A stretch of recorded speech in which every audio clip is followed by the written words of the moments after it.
Raina, it's been a long time. I didn't think that after I transferred my workplace to the private elementary school I had so long wanted to teach at, there would be your daughter in my class. I guess you deleted your previous SNS account because I took away your boyfriend Sam, right? Right after graduation, you moved away as if you wanted to escape as quickly as possible. It was a good idea of mine to make a group account on the SNSs of my students' parents. To think I was able to get your account name that way. Funny, isn't it? Crazy. I think this is going to be so much fun for me. Good evening, Miss Moss. What?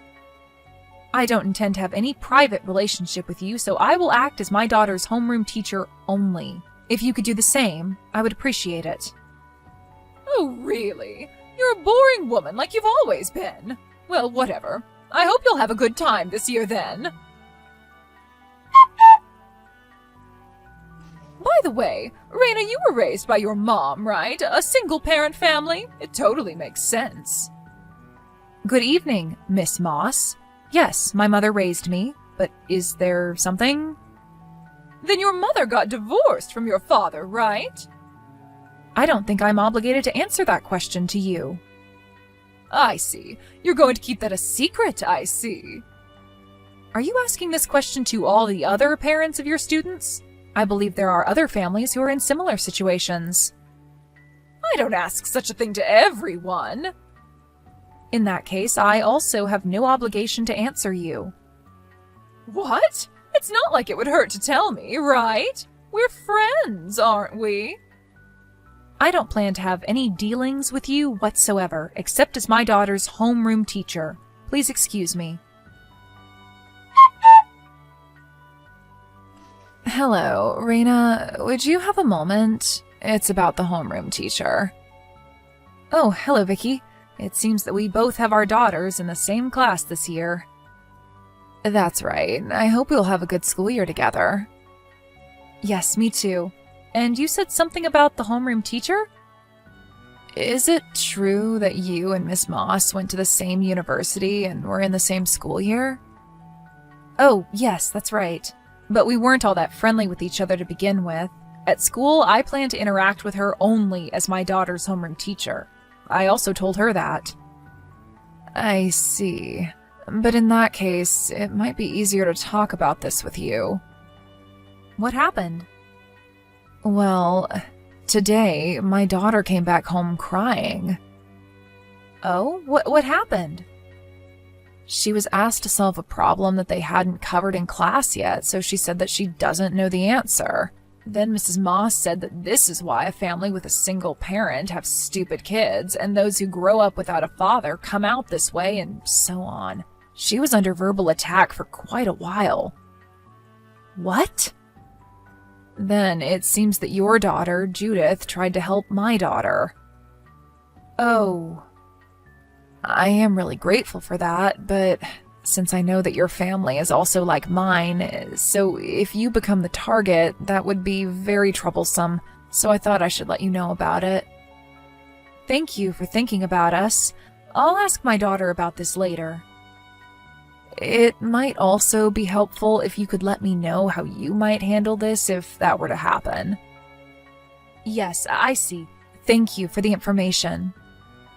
No, thank you. It was wonderful that Judith came to my daughter's help.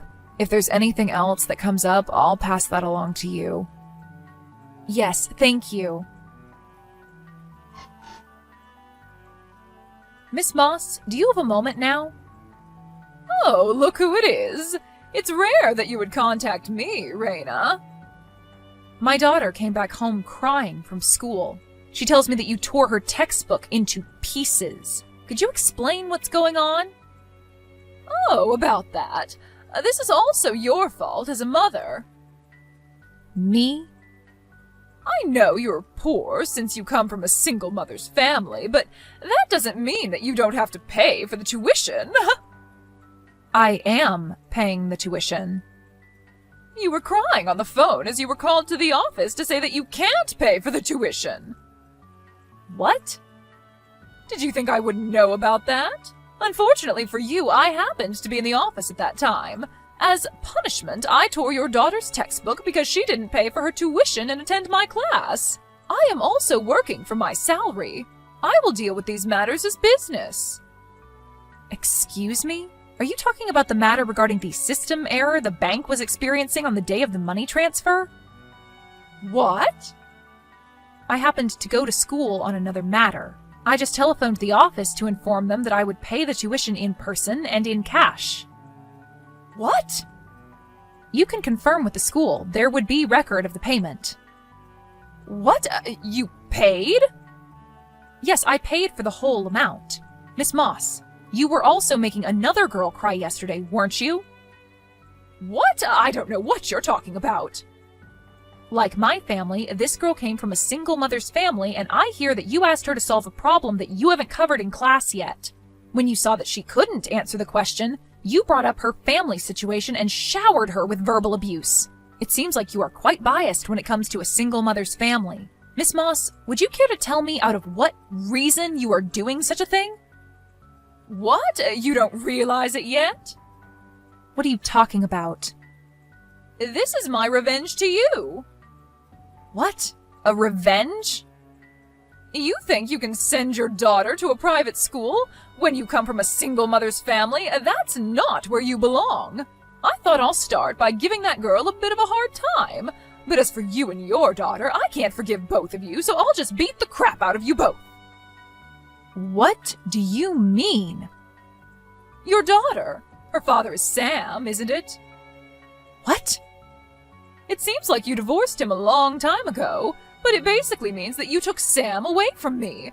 I really was in love with Sam, but in the end he dumped me. Then a year later I hear that he got back together with his ex and married her. What the hell? That's why I can't stand neither you nor your daughter. You understand me? Miss Moss, no. From here I'll speak to you as your former classmate. My daughter's father is not Sam. What? I have also heard that Sam got back together with his ex and that they got married. But she is someone Sam had dated when he was in high school. What? A high school sweetheart? Then your husband is... Judith's father, and my husband died 2 years ago. What? So I said what I wanted, so I'll end speaking to you as your former classmate. Miss Moss, it seems that you still don't realize who runs your school, do you? What about it? You don't know who I am? What? You're my former classmate from college, and now you're a parent of one of my students. There is also one more. What is it? I am one of the managing directors of your school. What? What? I think teachers should be aware of who their managing directors are, don't you think? Rather, I have seen you several times at school, but you didn't realize that I was one of the managing directors despite that? Oh my God. But anyway, Miss Moss, the way you have been treating some of the students in your class is unacceptable. We will be convening a meeting with the other managing directors to discuss your case. Oh my God, no way! In your hiring process, there was a managing director who recommended you, and he told me that he'd have been completely deceived by someone who had talked highly of you. We will notify you when we decide what measure we will be taking against you. Until then, please refrain from coming to school. Raina, give me money! What? Oh, Miss Moss. I guess it's been half a year now? Money! Give money? To you? That's right. I hear that you come from a pretty wealthy family, don't you? So you're demanding money from me? That's right. Because of you and all the confusion you caused, I was fired from that school. And now I can't get myself hired by any school. Confusion? What are you talking about? I thought that you had a daughter with Sam, but that turned out to be wrong. You weren't poor, although you came from a single mother's family, and that you were one of the managing directors of the school. You caused me all the confusion. You are to blame. If you have any intention of apologizing to me, then $50,000. No, give me $100,000. $100,000. I have absolutely no intention of making an apology, so I have no reason to give you the money either. What? If you had wanted to find out who Sam got married to, you could have easily found out through your friends. Also, your bias led you to assume that a single-mother family is poor, which is just complete nonsense. I have been a managing director of the school before you came to teach at the school, and that you didn't know this basic information is your own fault. On top of that, to harass your own students based on your prejudice and personal revenge means you are not fit to be a teacher. Terrible! A teacher who is supposed to teach her students should not rip their textbooks. That is just horrendous. But now I can no longer continue being a teacher, and I can't find a job. I see, and you are demanding money from me, so I guess you threw away your pride? What on earth? If you think that I would help you out, you are utterly mistaken. You need to realize that. Hey! Bye! Because she was so persistent, I got carried away myself towards the end. But perhaps thanks to that, it seems like my words had some effect on her, because Miss Moss has not contacted me since that time. According to what I heard from a friend of mine, after she had demanded money from me, she was forced to move out of her apartment because she could no longer pay for her rent. She apparently had no choice but to go back to her parents' home. It also seems that even though her job hunting has not been going well, she had been living a lavish life and had gotten herself in quite a debt. After the collection letters arrived at her parents' place, her parents could no longer take it. The day after the collection letters, they drove Miss Moss out of their house. Having lost a place to stay, Miss Moss was last seen taking a train headed to Tokyo, but hasn't been seen